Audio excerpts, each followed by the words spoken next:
Hi there, my name is Jesper Pedersen and I'm a composer with the Icelandic Composers Collective S.L.Á.T.U.R. And we're here with Speak Percussion to tell you more about how we work, what kind of music we make, the instruments we build, the notation we make, and how we collaborate in different projects, and generally how we do what we do. And I'm here with composer Áki Ásgeirsson and composer Þráinn Hjálmarsson and composer and general artist Páll from S.L.Á.T.U.R. S.L.Á.T.U.R is the name of the collective and it's an abbreviation. Yes, S.L.Á.T.U.R is originally a type of food, but the abbreviation stands for Samtök listrænt ágengra tónsmíða umhverfis Reykjavík, and it basically means association of artistically progressive composers around Reykjavík, something like that. And yeah, it is a group of friends, like-minded people in a small town or a small city of Reykjavík, where we organize concerts and events with our music and other music and different forms of music connected with other art forms and all kinds of things.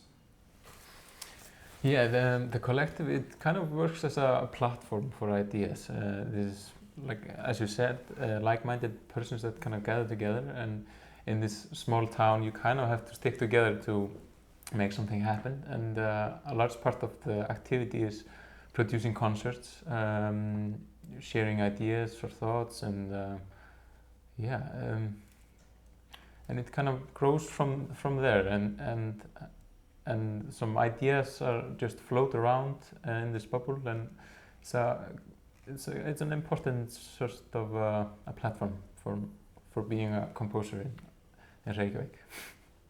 We've been doing different kinds of music and events and very kind of extra musical activities also through the years. For instance, have been having these competitions, and one of them could be a competition for the best sport. So it's composing a sport, not participating or winning the sport, but who makes the best sport. Another one could be we had like a competition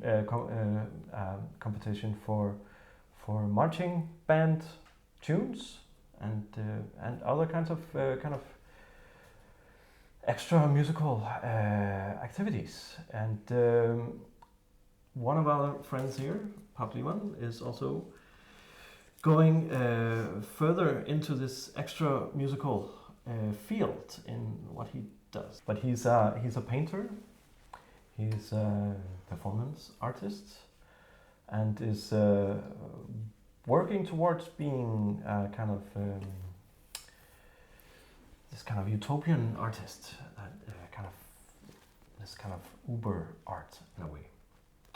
Basically, the group was formed around 2004-05, when we had a workspace together, and the first project was actually a trip to the countryside, to the east coast of Iceland, where we joined together in a composition week, or a kind of workshop for ourselves, self-organized and without any budget or money or anything. Yeah, that's kind of, it started as a kind of meeting place for people. We had weekly open meetings, and then this field trip. That was the first project, but it very quickly developed into kind of regular events, something like a monthly S.L.Á.T.U.R tryout concert, and then a yearly festival of new music in the autumn called S.L.Á.T.U.R, which means slaughter time, which kind of links with the season where all the sheep are slaughtered. And then a New Year's concert and this summer composition week. So it has been like it functions a little bit like a club of people with organizing these kind of events that take place either yearly or monthly. Yeah, I think mainly because we had these monthly trial out concerts, it kind of like bleeds into that. So it's kind of this kind of feeling of us having to like do something, you know, great for these events and participate and, you know, be active. I think these concerts also, S.L.Á.T.U.R, Yeah. monthly Dundur, means that we performed pieces that were often not ready for performance. They were very kind of quickly boiled together, and also it means if you make a lot of music and don't think so much about finalizing everything or having it so perfect that it is somehow bulletproof, then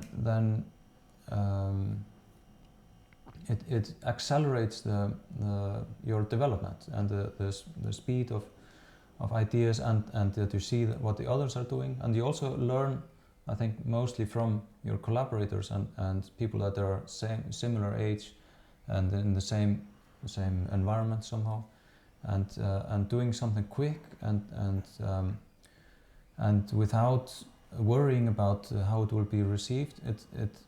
It increases the, you know, and just working on a short deadline increases the adrenaline and lowers the self-criticism, which I think is very important for musicians and composers to do.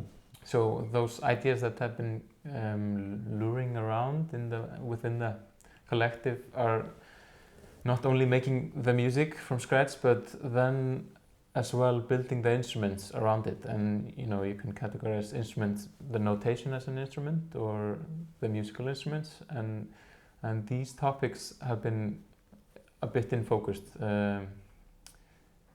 and in some cases those instruments are really ephemeral, like just for this one composition, or even just a development project that goes on for years. And but I think what those composers have in common is this thing of not only making the music from scratch, but only as well like having a say in the instruments and the tools that you make the music from.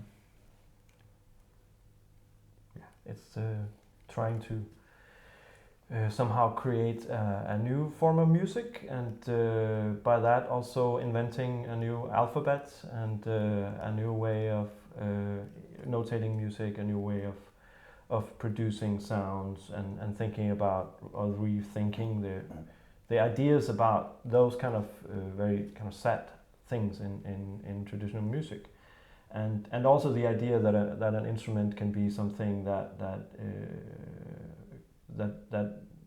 only exists for a very short period of time, an instrument that you have to kind of rebuild all the time, that kind of breaks apart while you play, maybe, working with failure very much, both in instrument building, but also as a performance idea, pieces that doesn't work, for instance, all this kind of stuff, and it's partly what S.L.Á.T.U.R is about also, is this kind of laboratory for trying out a lot of different ideas and not being afraid of failing, and being creative and being productive. If you are an artist and you're a creative artist, it's you see it kind of clearly that the tools that you're making influence the result.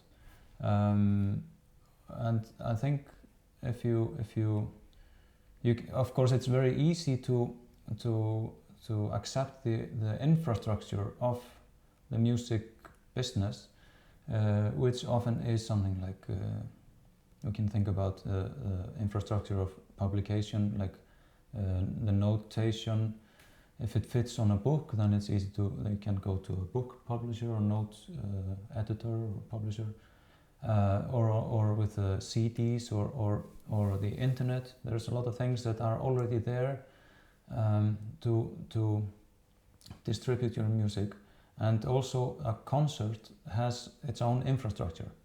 Everyone knows that they should go to the same room, sit down, be quiet, and then there is normally a space on the stage for the musicians. There's a lot of things that are taken for granted, or are how they are, and that's completely a good thing.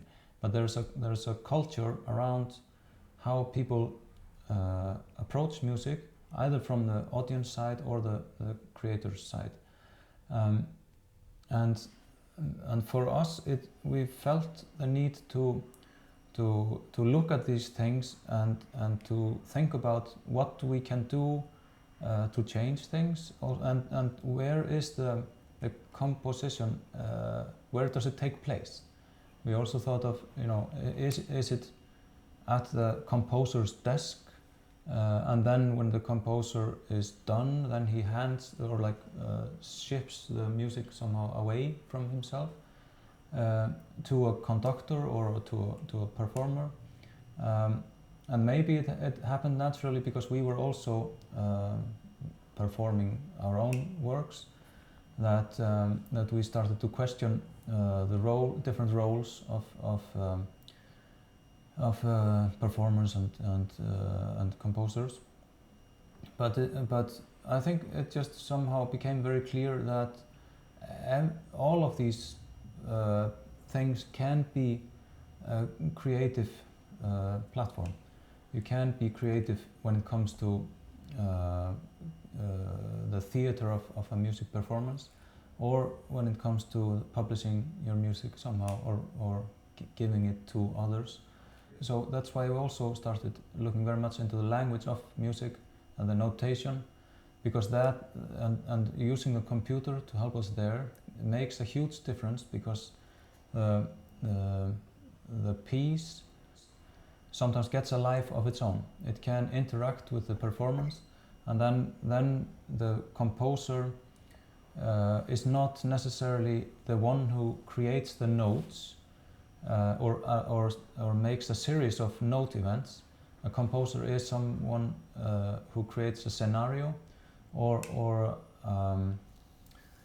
a theatrical situation for something to happen in.